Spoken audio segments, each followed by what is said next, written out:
नमस्कार, जय हिंद। मैं हूं मनीष झा और आप देख रहे हैं मनीष लॉ क्लासेस। आज के वीडियो में हम part 3 of the Indian constitution fundamental right के चौथे टाइप्स को पढ़ेंगे, जो बात करता है right to freedom of religion. धार्मिक स्वतंत्रता के ऊपर कॉन्स्टिट्यूशन ने जो अधिकार दिया एक सिटीजन को, ये कवर करता है अंडर आर्टिकल 25 से लेकर 28। टोटल 4 आर्टिकल हैं इसके अंदर। इसके पहले का जो 3 टाइप्स ऑफ फंडामेंटल राइट है वो मैं कवर कर चुका हूँ, वो आप प्ले लिस्ट में जाकर देख सकते हैं। चलिए शुरू करते हैं चौथे टाइप्स ऑफ फंडामेंटल राइट को। देखिए, धार्मिक स्वतंत्रता के ऊपर कॉन्स्टिट्यूशन ने जो सिटीजन को अधिकार दिए हैं उस पर 4 आर्टिकल आते हैं, 25, 26, 27, 28। 25 को हम समझते हैं। 25 कहता है कि freedom of conscience, free profession, practice and propagation of religion.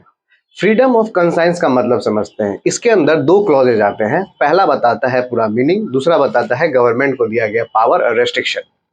देखिए, पहला क्लॉज कहता है कि फ्रीडम ऑफ कंसाइंस का मीनिंग क्या होता है। कंसाइंस का मीनिंग होता है अंतःकरण, मतलब इनर फेथ। कॉन्स्टिट्यूशन हमें सिटीजन को ये अधिकार देता है कि आपको जिस धर्म के ऊपर बिलीव हो, फेथ हो, आप उनको पूज सकते हैं, उनको मान सकते हैं, उसको फॉलो कर सकते हैं, बाय बर्थ हो या बाय बर्थ ना भी हो। इसलिए आप देखते होंगे जो हिंदू भाई होते हैं वो मूर्तियों की पूजा करते हैं, मुसलमान भाई मूर्तियों की पूजा नहीं करते हैं, बुद्धिस्ट भाई जो लोग होते हैं वो गॉड को नहीं मानते हैं। तो कॉन्स्टिट्यूशन ये अधिकार देता है कि जिसको जिस तरीके से अपने इष्ट को पूजना है पूज सकते हैं। Whatever you want to do, just do. फिर आता है उसी में एक प्रोफेशन। प्रोफेशन का मतलब होता है कि आप अपने धर्म को, हम अपने धर्म को जिस तरीके से डिक्लेयर कर सकते हैं कि ये हमारा धर्म है, वो आपकी आज़ादी है, वो आप कर सकते हैं। सपोज अगर कोई क्लोथ्स पहनता है, वेयरिंग योर क्लोथ, अगर आप पहनावे से अगर पता चलता है किसी को इसका ये धर्म है, तो वो उसका अधिकार है, वो कर सकता है। इसीलिए कॉन्स्टिट्यूशन ने सिख भाई को स्पेशल ये राइट्स दिया है कि वो अपने साथ कृपान को रख सकते हैं। कृपान एक छोटा सा वेपन होता है। उसके बाद आता है प्रैक्टिस। प्रैक्टिस का मतलब होता है कि हम सारे सिटीजन अपने धर्म को प्रैक्टिस कर सकते हैं, घर हो बाहर हो, जहां मन वहां हो, शांति पूर्वक। इससे दूसरे को असुविधा ना हो, ये ना हो कि रास्ते पे आके अब अपना काम करें, ऐसा प्रैक्टिस नहीं। क्योंकि कहा गया है कि नॉट एवरीवेयर, और इसमें कुछ सारे रेस्ट्रिक्शन भी है, वो मैं आपको आगे बताऊंगा। फिर आता है प्रोपोगेट। प्रोपोगेट का मतलब होता है प्रमोशन। Promotion means advertisement. आप आए दिन देखते होंगे कि टीवी पे प्रमोशन होता है धार्मिक चीज़ों का। ये राइट है इसलिए होता है, वो अपने धर्म का प्रचार करते हैं, वो चीज़ कर सकते हैं, एडवर्टीजमेंट कर सकते हैं। बट इसका कोई भी मकसद नहीं होना चाहिए कि किसी को कन्वर्ट करवाया जाए, इन्फोर्स करवाया जाए कि धर्म परिवर्तन किया जाए। ठीक है, ये इलीगल हो जाता है फिर। तो देखिए, पहला जो था कंसाइंस, जो अंतःकरण था, जो कॉन्स्टिट्यूशन ये आज़ादी देता है कि आपको जिसको मन है उस धर्म का आप पालन कीजिए, फॉलो कीजिए। ये एक एब्सोल्यूट राइट है।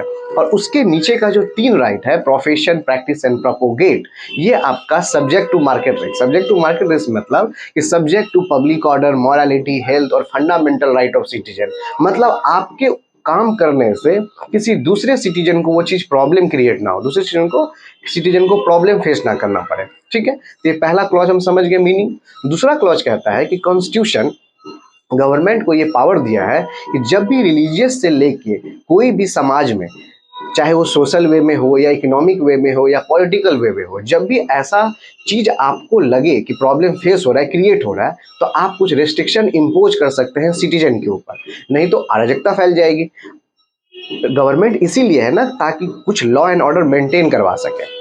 तो कॉन्स्टिट्यूशन ने गवर्नमेंट को ये ऑर्डर दिया है दूसरे क्लॉज में कि जब भी रिलीजियस एक्टिविटी को लेके आपको ये अनुभव हो कि by economical, by social, by political way में प्रॉब्लम क्रिएट हो सकती है, तो आप कुछ रेस्ट्रिक्शन इम्पोज कर सकते हो।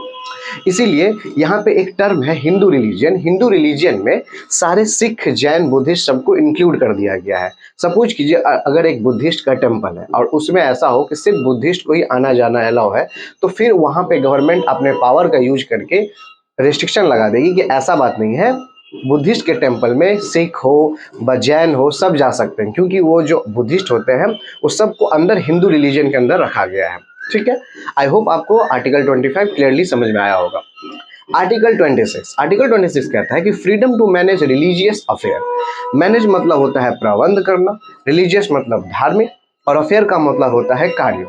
मतलब धार्मिक कार्यों से रिलेटेड जो भी प्रबंध है, जो भी मैनेजमेंट है, जो भी अरेंजमेंट है, उसके संचालन करने का भी अधिकार कॉन्स्टिट्यूशन देता है। अब देखिए, जैसे आप देखते होंगे इस्कॉन मंदिर, रामकृष्ण मिशन, ऐसे बहुत सारे जो जगह होते हैं, जो चैरिटेबल ट्रस्ट होते हैं, उनको फॉर्मेशन करने का राइट मिला है। इसमें 4 क्लॉजेज हैं। बताया गया है कि आप उसका एस्टैब्लिश फॉर्मेशन कर सकते हैं। ठीक है, मतलब हम आप सारे सिटीजन, ये संविधान ऐसा कर सकता है कि दिया है पावर कि जिसे अपने धर्म को प्रचार करना हो, अपने धर्म के ऊपर कुछ बड़ा इंस्टीट्यूट डिस्कवर करना हो, वो कर सकते हैं, फॉर्मेशन कर सकते हैं। तो right to formation of charitable trust और रिलीजियस इंस्टीट्यूट के बारे में बताया गया है। उसके बाद जो दूसरा क्लॉज है वो कहता है कि अगर आप चैरिटेबल ट्रस्ट या रिलीजियस इंस्टीट्यूट खोलते हैं, फॉर्म करते हैं, तो उसका मैनेजमेंट करने का भी अधिकार आप ही को दिया जाता है, मतलब इंडियन सिटीजन को ही दिया जाता है। और उसी में तीसरा क्लॉज ये कहता है कि राइट टू मूवेबल और इमूवेबल प्रॉपर्टी को एक्वायर करना। मतलब अगर मान लीजिए कोई चैरिटेबल इंस्टीट्यूट या रिलीजियस इंस्टीट्यूट खुलता है, ओपन होता है, फॉर्म होता है, तो उससे कुछ जमीन लगेंगे, फिर कोई डिवोटी आएंगे, टूरिस्ट आएंगे, उसके लिए व्हीकल्स लगेंगे, तो जो भी मूवेबल और इमूवेबल प्रॉपर्टी लगेगा वो उस चीज़ को एक्वायर कर सकते हैं अपने धर्म को प्रचार करने के लिए। और चौथा कहता है कि ये सारे चीज़ एज पर लॉ होना चाहिए, माने कानून के दायरे में होना चाहिए। ऐसा ना हो कि किसी का भी जमीन कुछ भी आप कब्जा कर ले। ठीक है, तो एज पर लॉ होना चाहिए। ये आर्टिकल 26 कहता है। आर्टिकल 27 बहुत ही खूबसूरत आर्टिकल है। देखिए, आर्टिकल 27 कहता है कि freedom as to payment of tax for the promotion of particular religion. मतलब जिस तरह कॉन्स्टिट्यूशन ने सिटीजन के ऊपर भी बहुत सारे राइट दिए हैं और बहुत सारे रेस्ट्रिक्शन भी लगाए हैं, उसी तरह कॉन्स्टिट्यूशन ने गवर्नमेंट को जिस तरह से बहुत सारे पावर दिए हैं, तो बहुत सारे रेस्ट्रिक्शन भी लगाए। पर यहाँ एक रेस्ट्रिक्शन है। रेस्ट्रिक्शन ये है कि कॉन्स्टिट्यूशन कहता है कि सिटीजन का जो टैक्स का पैसा है वो गवर्नमेंट किसी पर्टिकुलर रिलीजियन के ऊपर खर्चा ना करे, स्पेंड ना करे। अगर उन्हें स्पेंड करना ही है तो ऑल रिलीजियस के ऊपर स्पेंड करें। कितना खूबसूरत है। देखिए, कहते हैं ना कि सारे जहां से अच्छा हिंदुस्तान हमारा, ऐसे ही नहीं कहते हैं। इस संविधान ने किसी के साथ भेदभाव नहीं किया है, हम सारे सिटीजन को इक्वली ट्रीट किया है। इसीलिए हमारा देश सेकुलर है, यहाँ किसी एक धर्म को प्रायोरिटी नहीं दिया जाता है, सब मिल के रहते हैं। जब ये भारत में रहने के बाद आप कहीं दूसरे देश में जाओगे, तब आपको रियलाइज होगा कि मेरा इंडिया कितना ग्रेट है। होता है ना, किसी चीज़ की अहमियत आपको तब पता चलती है जब वो चीज़ आपसे नहीं हो, या आपके पास ना हो, या खो चुकी होती है। तो इंडिया का कॉन्स्टिट्यूशन देखिए कि जिस जमाने में बहुत सारे देश इस्लामिक है, बुद्धिज़्म को फॉलो करते हैं या अपने अपने रिलीजियस को फॉलो करते हैं, वहाँ हमारा इंडिया सेकुलर है। और यहाँ कॉन्स्टिट्यूशन सबको इक्वली ट्रीट करता है, कोई छोटा बड़ा ऐसा कोई भेदभाव नहीं करता है। इसलिए मैं कहता हूँ कि कॉन्स्टिट्यूशन ऑफ इंडिया जो है अपना, वो हर एक सिटीजन को पढ़ना चाहिए। लॉ स्टूडेंट तो पढ़ते ही हैं। तो देखिए कितना खूबसूरत आर्टिकल है कि किसी सिटीजन के टैक्स के पैसा गवर्नमेंट किसी पर्टिकुलर रिलीजन के लिए खर्चा ना करे, अगर करना है तो सारे रिलीजन के लिए खर्चा करे। और वहीं दूसरा पॉइंट इसमें ये है कि no person shall be compelled to pay tax for the religious purpose. मतलब किसी आदमी को किसी रिलीजियस पर्पस के लिए अगर कोई फीस चार्ज किया जाता है तो वो चीज़ डिसअलाउ हो जाएगा। हाँ, अगर सेकुलर एक्टिविटी के लिए अगर फीस चार्ज किया जाता है तो उसे अलाउ किया जाएगा। सपोज सेकुलर एक्टिविटी का मतलब होता है आप किसी रिलीजियस इंस्टीट्यूट या चैरिटेबल ट्रस्ट के अंदर जाते हो, तो वहाँ देखते हो कि बहुत सारे लेबर होते हैं जिनका डेली वेजेज होता है, तो आपके कुछ फीस से उनका पालन पोषण हो पाएगा। तो वहाँ अगर आपसे कुछ फीस लिया जाता है या किसी हमसे आपसे लिया जाता है, वहाँ अलाउ हो जाएगा। ठीक है, क्योंकि आपके पैसे से ही या हमारे आपके पैसे से ही वहाँ के जो वर्कर हैं उनका कुछ रोजी रोटी चल पाता है। और कहता है कि अगर मान लीजिए हम आप अपने रिलीजियस को फॉर्मेशन कहीं देख सकते हैं कि हाँ हमारा रिलीजियस कहीं अच्छा डेवलप कर रहा है, हमें भी इसमें योगदान देना चाहिए और ये फले फूले, तो आप वहाँ पे डोनेशन देते हो, हम आप डोनेशन देते हैं। तो गवर्नमेंट कहता है कि आप अगर इतने अच्छे ह्यूमन बीइंग की तरह ट्रीट करते हो, डोनेशन देते हो, वेलफेयर के काम करते हो, तो चलो हम भी आपके हित में, इंटरेस्ट में काम करते हैं। आपको हम ATG का सर्टिफिकेट देते हैं, वो आप अंडर इनकम टैक्स एक्ट वहाँ से डिडक्शन ले सकते हो। जब मैं आपको इनकम टैक्स एक्ट बताऊंगा तब बताऊंगा ATG के बारे में फुल डिस्क्राइब। फिलहाल ये समझिए, किसी चैरिटेबल ट्रस्ट में जो रिलीजियस पर्पस के लिए होता है, वहाँ अगर आप डोनेशन देते हो तो वहाँ आपको ATG का सर्टिफिकेट मिल जाएगा और आप उसका इनकम टैक्स में डिडक्शन भी ले सकते हो। मतलब आप भी हित देख रहे हो तो गवर्नमेंट भी आपका हित देख रहा है। कितना खूबसूरत वे में बनाया गया है। तो इस दोनों बारे में समझ गए कि सिटीजन के पैसे को गवर्नमेंट किसी पर्टिकुलर रिलीजन के लिए नहीं, ऑल रिलीजन के स्पेंड करेगा। और कोई भी सिटीजन ये बॉन्ड टू पे नहीं है कि किसी रिलीजियस एक्टिविटी के लिए फीस चार्ज करे। हाँ, सेकुलर एक्टिविटी होगा तो वहाँ फीस चार्ज कर सकते हैं, अलाउ है। और कहीं आप डोनेशन देते हो उसके बिहाफ में भी आपको ATG सर्टिफिकेट मिलता है, आप इनकम टैक्स में डिडक्शन ले सकते हैं। आर्टिकल 28 कहता है कि freedom has to attend at religious instruction in certain education institute. आप देखते होंगे बहुत सारे ऐसे जो जहाँ शिक्षा दी जाती है वहाँ कहीं धार्मिक शिक्षा भी दी जाती है, कहीं पे वर्जित है, कहीं पे नहीं दिया जाता है। इसके बारे में यहाँ बताया गया है कि कहाँ देना चाहिए, कहाँ नहीं देना चाहिए, कहाँ क्या होता है। तो देखिए इसे 4 कैटेगरी में बांटा गया है। फिलहाल मैं इसको 3 कैटेगरी में आपको इसलिए समझा रहा हूँ क्योंकि तीसरा और चौथा जो है दोनों एटलीस्ट कॉम्बाइंड ही है, मिक्स ही है। तो देखिए पहला कैटेगरी कहता है कि प्रोहिबिटेड है, मतलब जहाँ पूरी तरह से धार्मिक शिक्षा को बंद कर दिया गया है, वह अवैध है, जैसे हुआ गवर्नमेंट स्कूल। क्योंकि देखिए वहाँ बच्चे आते हैं पढ़ने, हर तरह के, हर कम्युनिटी के, हर समुदाय के बच्चे पढ़ने आते हैं। वहाँ किसी एक पर्टिकुलर रिलीजन के ऊपर अगर शिक्षा दी जाएगी तो वहाँ पे फिर डिफरेंशिएट पैदा होने लगेगा।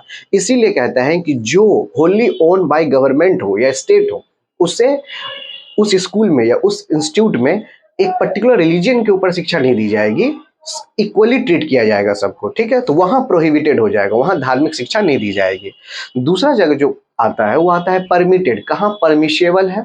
तो कहता है देखिए जहाँ एडमिनिस्ट्रेटेड बाय स्टेट हो या गवर्नमेंट हो, लेकिन एस्टैब्लिश बाय कोई ट्रस्ट या फर्म या प्राइवेट ऑर्गेनाइजेशन हो, जहाँ बाहर से कुछ ट्रस्ट ऑर्गेनाइज करते हैं, लेकिन अप्रूवल तो गवर्नमेंट का लगेगा, एडमिनिस्ट्रेट में तो गवर्नमेंट ही रहेगा।